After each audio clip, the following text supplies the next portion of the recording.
이 본문 말씀, 우리가 매일마다 묵상하고 있는 이 본문 말씀을 통해서 우리가 왜 살아야 되는지, 하나님은 도대체 무엇 때문에 우리를 존재케 하시는지에 대해서 우리가 같이 생각해 보고자 하는 것입니다. 2절 3절을 읽기 전에 제가 1절 말씀을 읽겠습니다. 아하시아의 어머니 아달랴가 그의 아들이 죽은 것을 보고 일어나 왕의 자손을 모두 멸절하였으나 그랬습니다. 아하시아는 남유다의 왕이었습니다. 그 남유다의 왕이 죽게 되었고, 그리고 그 어머니가 아달랴가 데비 마마께서 그 아들이 딱 죽는 것을 보고 어떻게 했죠? 오늘 본문에 의하면 그 자기 아들의 그 후손들, 자기 아들의 그런 그 자손들을 다 죽여버렸어요. 그렇게 해서 어떻게 된 겁니까? 왜 그랬죠? 자기가 그 왕위를 찬탈하기 위해서 그렇게 한 거예요. 방해되는 세력들을 전부 다 제거를 해버린 겁니다. 이런 일들이 일어난다고 하는 게 여러분 상상이 되십니까? 할머니가 손자 손녀들을 다 죽여버렸는데요. 간혹 그런 일은 있어요. 측천무 같은 사람도 자기 아들들을 황제로 세워놨다가 죽여버리고 그리고 자기가 다 그거를 차지하고 좌지우지했어요. 그런 거 보면 이게 일반적인 것은 아니지만 뭐예요? 하나님께서는 인간 속에 있는 것이 무엇인지를 적나라하게 이런 일들을 통해서도 드러내 보이기를 원하시는 거예요. 인간 속에 들어있는 게 뭡니까? 소위 말하면 권력의 의지예요. 권력이 뭐죠? 남을 강제할 수 있는 힘이에요. 내가 이렇게 해라 그러면 남을 강제할 수 있는 힘, 그게 권력이에요. 그런데 그 권력의 의지가 내 안에 꿈틀거리고 있었던 거예요. 아달랴의 마음속에는 그 권력의 의지가 이글거리고 있었던 거예요. 그런데 그것이 탁 하고 점화가 된 것이 자기 아들 아하시아가 죽으면서 그게 본격적으로 점화가 됐고, 그리고 그것을 이루기 위해서 어떻게 해요? 그 권력의 의지를 성취하기 위해서 모든 손자 손녀들을 다 죽여버린 거예요. 우리 할아버지 할머니들이 제일 하고 싶은 게 뭐죠? 핸드폰 안에 넣어가지고 다니면서 뭐예요? 특별히 첫째 손자 손녀들 보신 분들은 정말 보기에도 안타까워요. 막 자랑하고 싶으셔서 그냥 이 핸드폰을 꺼내가지고 뭐 별 하시는 일도 없지만 이걸 꺼내가지고 보여주고 싶으셔서, 보여주고 싶으셔서 우리 손자 손녀 그냥 그리고 아직 말도 못하는데 그냥 이 손자 손녀가 천재고 만재, 그냥 이걸 어떻게 하면 이걸 좀 자랑해 보고 싶을까. 그래서 여러분 그런 거를 생각을 해보면 아달랴라고 하는 이 사람, 이 할머니가 손자 손녀들을 다 죽여 없앴다라고 하는 거는, 그거는 정말 인간적으로는 납득이 안 되는 거예요. 그런데 그 손자 손녀들에 대한 그런 그 사랑보다도 더 큰 게 뭐였어요? 아달랴의 마음속에 꿈틀거리고 있는 권력의 의지, 내가 남을 강제할 수 있는 힘을 가지고 그거를 좌우지하고 싶은 거예요. 근데 그것은 에덴 동산에서부터 원래 그랬어요. 인간이 하나님의 간섭 없이 내가 내 마음대로 한번 뭔가를 해보고 싶은 거, 그게 에덴 동산에서부터 그래 왔고요. 아달랴 때도 그랬고요. 그리고 지금도 마찬가지예요. 지금도 내 마음대로 누군가를 좌우지하고 싶어요. 강제하고 싶은, 그래서 그것이 먹혀 들어가고 싶은 그런 권력의 의지가 내 안에 있는 거예요. 그거를 사람들은 자아를 실현하는 것처럼 생각해요. 자기를 성취하는 것처럼 생각해요. 내가 나가 된다고 하는 것에 대한 그런 거를 이렇게 남을 강제하고 내 말이 다른 사람에게 먹혀 들어가는 것을 통해서 이루어진다고 그렇게 속아 넘어가고 있는 거예요. 여러분 그것이 정말 맞습니까? 남에게 그런 것을 강제해서 그것이 다 받아들여지면 그러면 천국이 이루어질까요? 아니잖아요. 오늘 성경 말씀을 보더라도 이게 자기를 세우기 위해서는 뭐예요? 자기에게 반대되는 인물들은 없어져야 되는 거예요. 다른 말로 말씀드리면 자기를 추구하는 것은 죽음의 문화를 가져오는 일밖에는 남는 것이 없는 거예요. 내가 그 자리를 차지하기 위해서, 남을 강제할 수 있는 그런 힘을 지니기 위해서는 손자 손녀들마저도 나에게 있어서는 없어져야 될 대적이 된다는 거예요.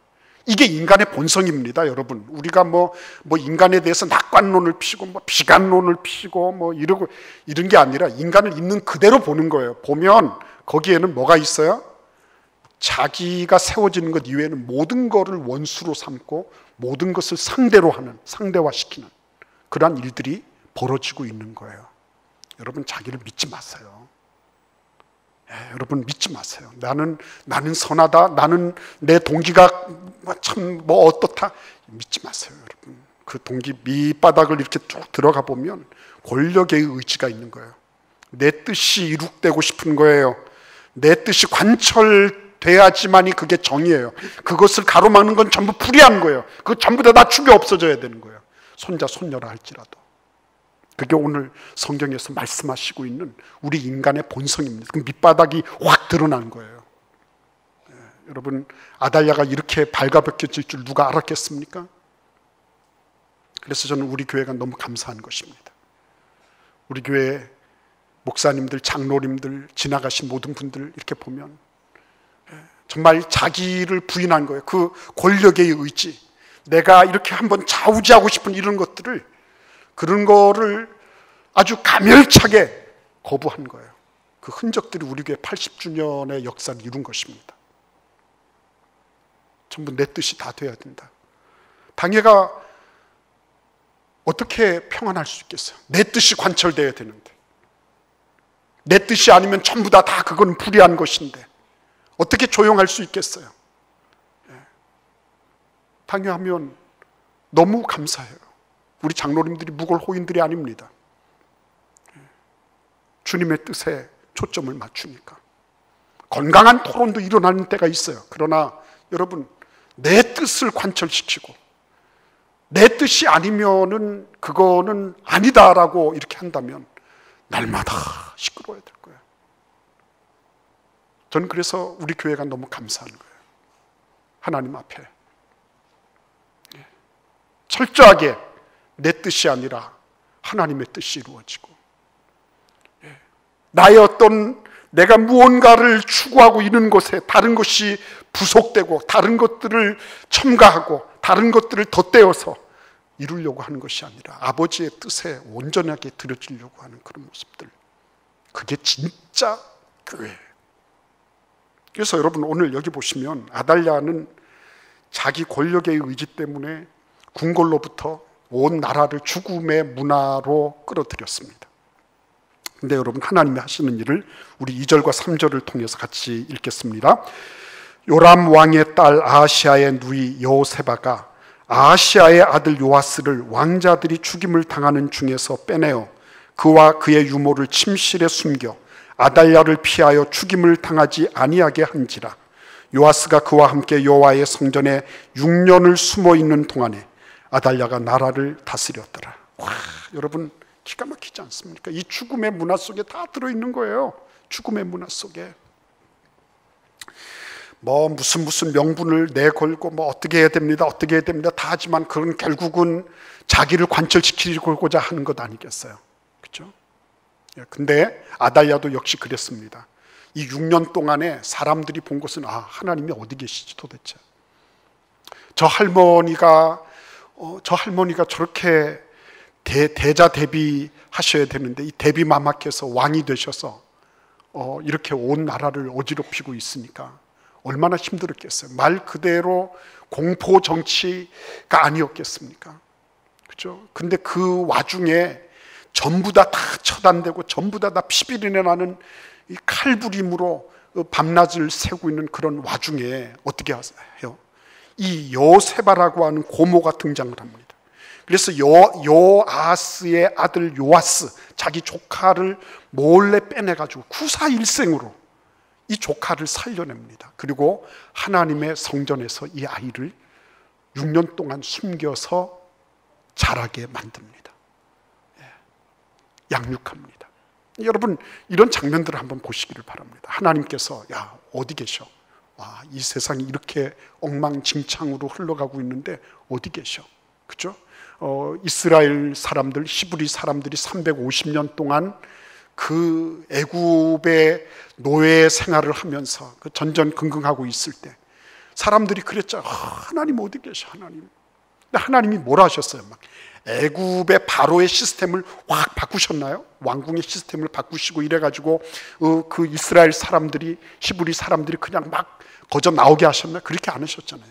피라미드를 그냥 거꾸로 갔다가 이렇게 팍 떠서 이렇게 탁 거꾸로 이렇게 엎으셨나요? 그런 일 없었어요. 하나님이 하신 일은 뭐였습니까? 모세라고 하는 조그만 아이, 그 아이를 그 시커먼 역청 상자에 이렇게 해서 그 안에 이 아기를 실어가지고 나일강에다가 넘실넘실 이렇게 해서 이집트의 공주가 보게 만드셨잖아요. 하나님이 하시는 일은 처음부터 엄청나게 대단하게 이렇게 하지 않으세요. 우리가 볼 때도 여러분 보십시오. 하나님이 하시는 일은 그냥 이 핏덩어리의 아기를 살려내는 거예요. 우리가 볼 때 별것 아니에요. 보잘것없는 것처럼 보입니다.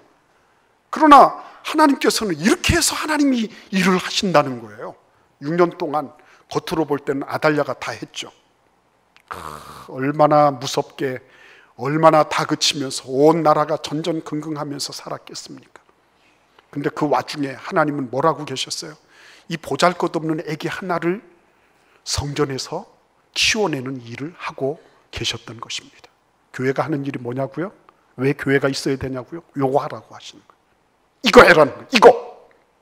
사소해 보이고 별 값어치 없어 보이는데 작지만 생명을 건사하는 일, 생명을 키워내는 일, 생명을 양육하는 일을 하나님은 하고 계시더라는 거예요.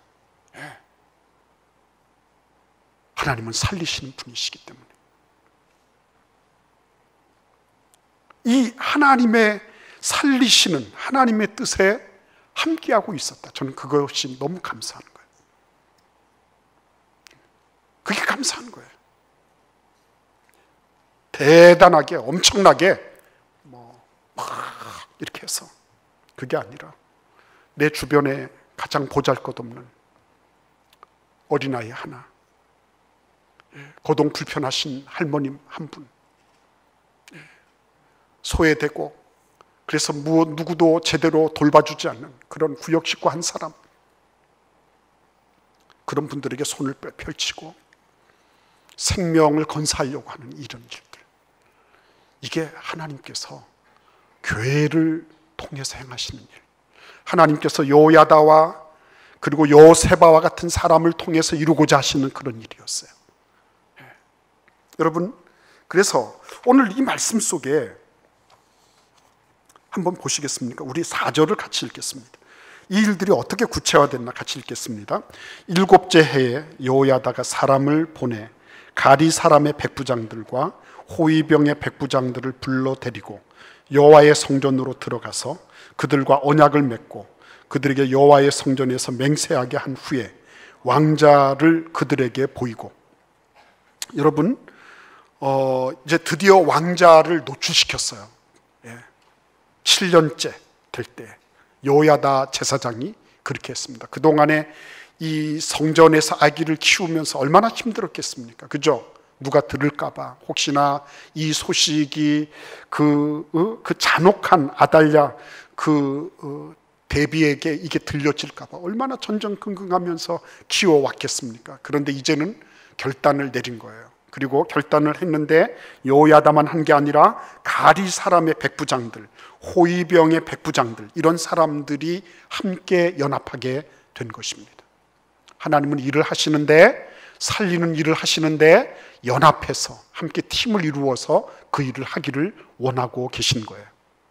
연합하는 것은 대단히 중요한 거예요. 하나님께서 가리 사람 백부장, 그 호위대의 백부장, 이런 사람들을 다 불러서 여호야다 제사장과 더불어 함께 하신 이유가 있는 거예요. 여기 특별히 가리 사람이라고 얘기할 때 이 가리 사람이라는 사람들은 성경에서 그렛 사람이라고 말하기도 하고 혹은 블레셋 사람의 일파라고 얘기하기도 해요.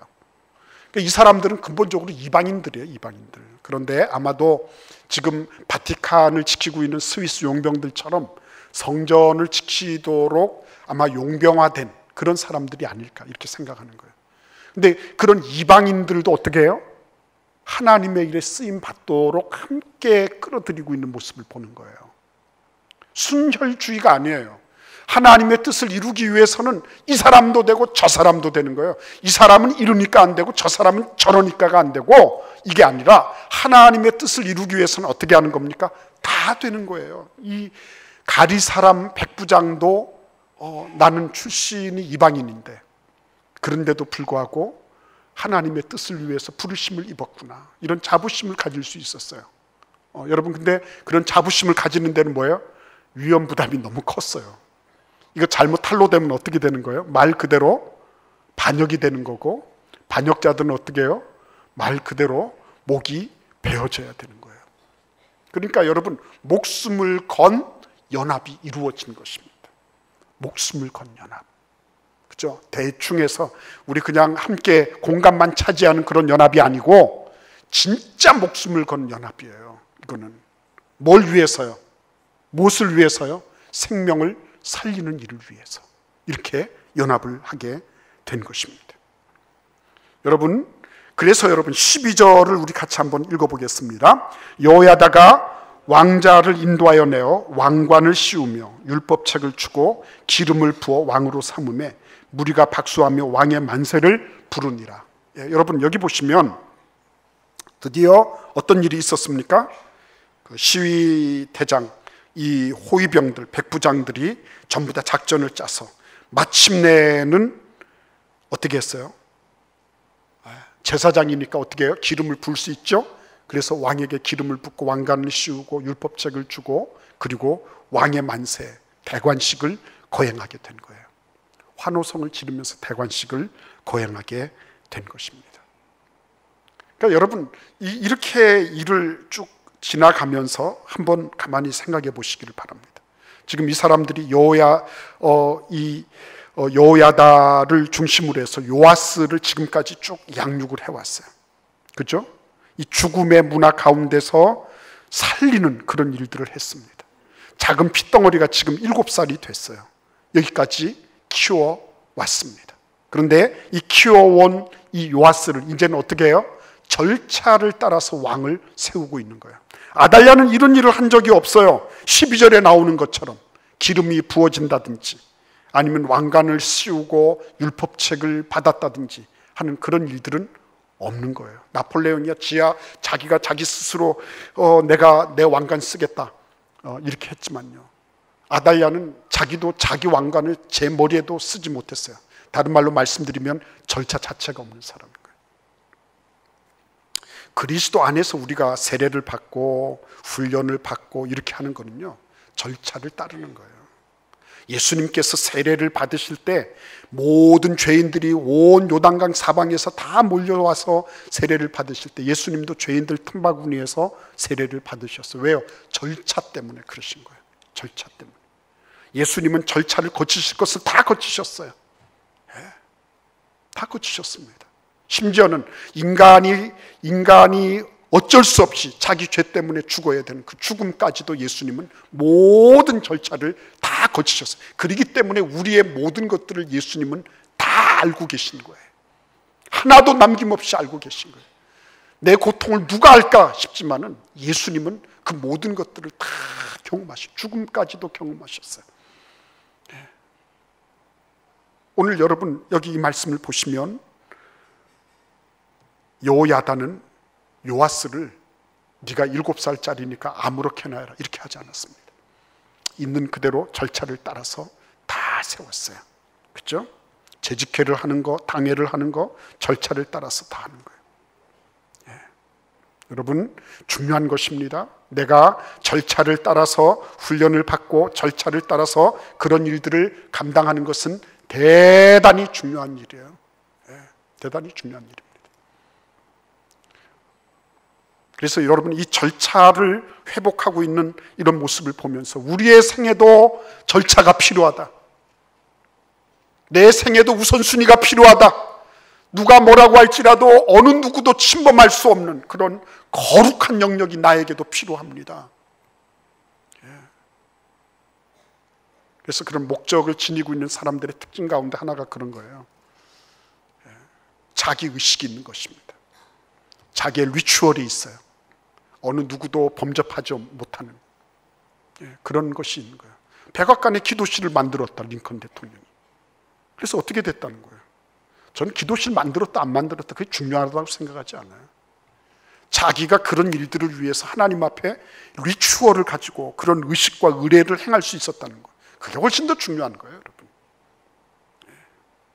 그런 삶을 살아가는 거예요. 여러분, 오늘 여기 보시면 우리 열왕기하 11장 17절에 보시면 여호야다 제사장이 이렇게 하고 있습니다. 같이 읽어보겠습니다. 여호야다가 왕과 백성에게 여호와와 언약을 맺어 여호와의 백성이 되게 하고 왕과 백성 사이에도 언약을 세우게 하매 그랬습니다. 왕의 생명을 살려냈어요. 요아스를 살려냈습니다. 요아스를 살려냈는데 그 다음에 일어난 일이 뭐였습니까? 요아스를 통해서 그 다음엔 뭐가 일어났어요?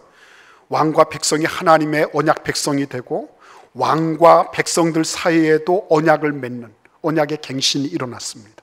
나라가 새롭게 갱신되었어요. 이게 어떻게 가능했죠?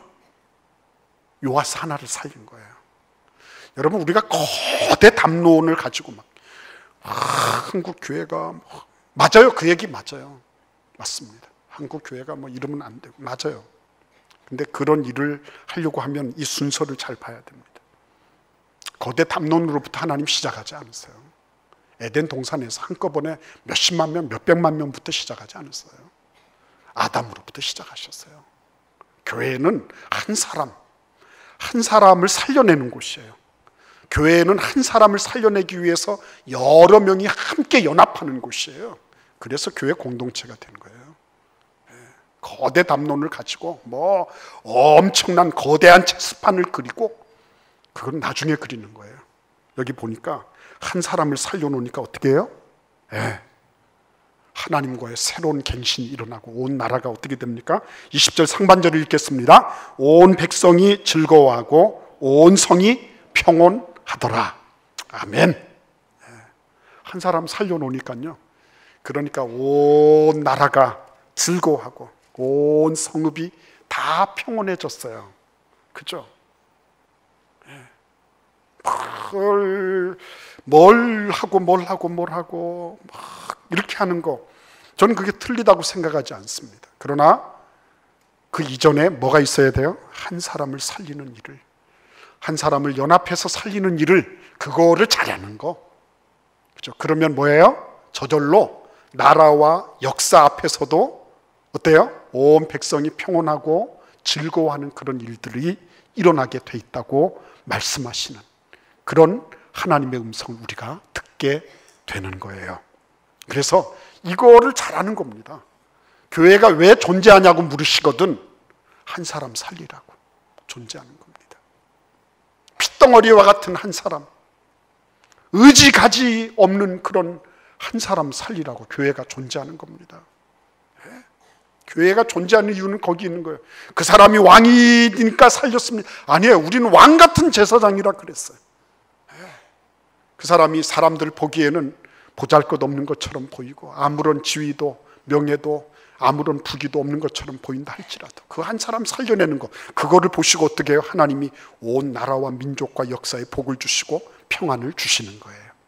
그렇죠? 오늘도 우리의 삶 속에 우리가 왜 존재하느냐, 우리 교회가 왜 존재해야 되느냐, 오늘 이 요아스를 살려내서 마침내 죽음의 문화를 바꾸시는 그런 하나님의 은혜 속에 우리 교회도 속하는, 우리 모든 성도들도 속하는 그런 은혜가 있기를 기원합니다. 기도하겠습니다.